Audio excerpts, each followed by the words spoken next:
தமிழ் சொந்தங்களுக்கு வணக்கம். நான் உங்கள் ஆர்ஜே நூருல்லா ஷெரீப். கடந்த 35 நாட்களாக ஒவ்வொரு வேட்பாளரும் அவருக்கான பணியை மிக அழகாக செய்து முடித்திருக்கின்றார்கள். இனி நம் கடமை.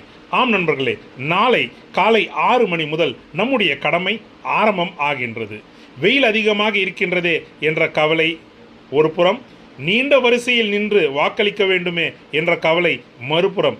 இப்படி கவலைகளோடு இல்லாமல் மன அமைதியோடு, குறிப்பாக எஸ்ரா அவர்கள் மிக அழகாக சொல்வார், இந்த நூற்றாண்டில் தீர்க்க முடியாத நோய்களில் ஒன்று அவசரம் என்று.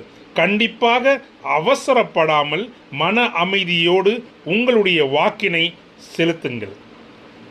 5 ஆண்டுக்கு ஒரு முறை உங்களுக்கு கிடைக்கின்ற இந்த அரிய வாய்ப்பினை பயன்படுத்தி நல்லதொரு எதிர்காலத்தை உருவாக்குவோம். நம் ஜனநாயக கடமையை நிலைநாட்டுவோம். நன்றி, வணக்கம்.